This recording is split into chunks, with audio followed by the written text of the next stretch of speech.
सत्ता स्थापना आणि मुख्यमंत्री पदासंदर्भात काल केंद्रीय गृहमंत्री अमित शहा यांच्या निवासस्थानी महायुतीच्या नेत्यांची बैठक पार पडली। या बैठकीला काळजीवाहू मुख्यमंत्री एकनाथ शिंदे, अजित पवार आणि देवेंद्र फडणवीस यांची उपस्थिती होती। या बैठकीमध्ये अमित शहा यांनी विविध सूचना केल्या। तसंच या बैठकीमध्ये मुख्यमंत्री कोण असणार यावर जवळजवळ शिक्कामोर्तब झाल्याची माहिती जी आहे ती समोर येत आहे।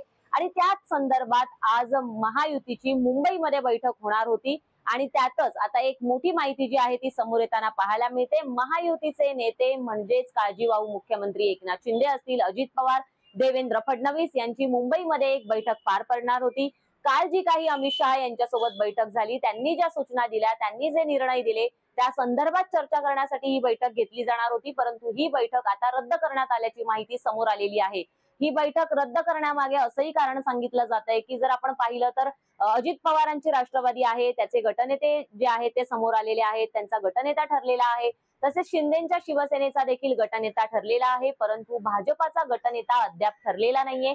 केंद्रीय नेतृत्वाचं जे एक पथक आहे ते 2 दिवसामध्ये महाराष्ट्रात येईल आणि त्यानंतर भाजपाचं गटनेते पद जे आहे ते निश्चित केलं जाईल असं म्हटलं जात आहे आणि त्यानंतरच ही बैठक घेतली जाईल अशा प्रकारची माहिती सध्या तरी समोर येते। त्यामुळे भाजपाचा गटनेता झाल्याशिवाय, तो घोषित झाल्याशिवाय, ते नाव समोर आल्याशिवाय ही बैठक जी आहे महायुतीची ती होणार नसल्याची माहिती समोर आलेली आहे। आणि त्याचं आणखी एक कारण समोर आलेलं आहे की मुख्यमंत्री एकनाथ शिंदे जे सध्या राज्याचे काळजीवाहू मुख्यमंत्री आहेत ते आपल्या सातारा येथील दरेगावी गेलेले आहेत किंवा ते जाण्याची शक्यता असल्याची माहिती समोर आलेली आहे आणि त्यामुळेच कुठेतरी महायुतीची बैठक रद्द करण्यात आल्याची माहिती समोर आलेली आहे। आपण जर का कालच्या बैठकी संदर्भात चर्चा केली तर काल जी काही बैठक झाली त्या बैठकीमध्ये मुख्यमंत्री कोण असणार आहे, सत्ता स्थापन कशी होणार आहे, मंत्रिपद कोणाला कशी दिली जातील या संदर्भातील महत्वाचे जे निर्णय आहेत, महत्वाच्या सूचना ज्या आहेत त्या देण्यात आलेल्या होत्या।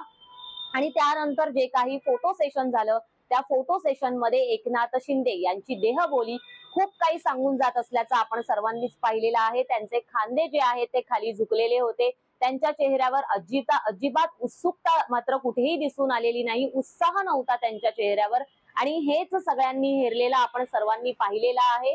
आणि या संदर्भात सारवासारव करताना मुख्यमंत्री शिंदेंनी असं सांगितलेलं आहे की कोणत्याही प्रकारच्या माझ्या मनात संभ्रम नाहीये, सगळं काही आमच्यामध्ये अलबेल असल्याची माहिती जी आहे ती शिंदे यांनी दिली।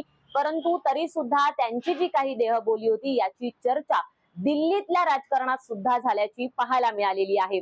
आपण जर का काल जी काही बैठक झाली त्यामध्ये निर्णय झाले त्यामध्ये असं सांगितलं जातंय की जी अजित पवारांची राष्ट्रवादी आहे त्यामध्ये त्यांना 2 केंद्रीय मंत्रिपद दिली जाऊ शकतात आणि ती नावं जर कोणाला मिळत असतील तर ती नावं आहेत तटकरे असतील, सुनील तटकरे आणि तसंच प्रफुल्ल पटेल यांना 2 मंत्रिपद म्हणजे अजित पवारांच्या राष्ट्रवादीला या 2 नावांच्या रूपानं मंत्रिपद मिळण्याची शक्यता आहे। तर मुख्यमंत्री शिंदे जे आता काळजीवाहू मुख्यमंत्री आहेत त्यांचे जे पुत्र आहेत डॉक्टर श्रीकांत शिंदे यांना देखील यांची वर्णी जी आहे ती केंद्रातील मंत्रिपदी लागू शकते असं सांगितलं जातंय।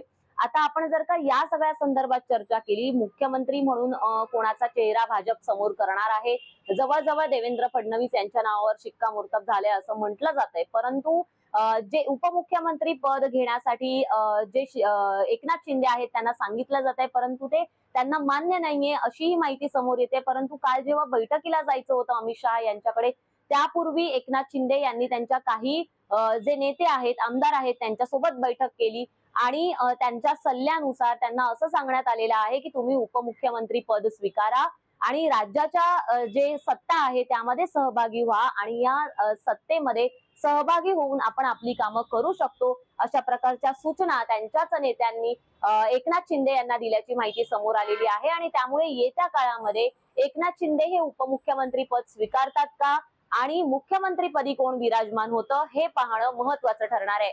अशाच प्रकारचे राजकीय व्हिडिओ पाहण्यासाठी माय महानगरच्या फेसबुक, ट्विटर आणि इंस्टाग्राम पेजला फॉलो करा आणि आमच्या माय महानगर लाईव्ह या युट्यूब चॅनलला सबस्क्राईब करायला विसरू नका। धन्यवाद।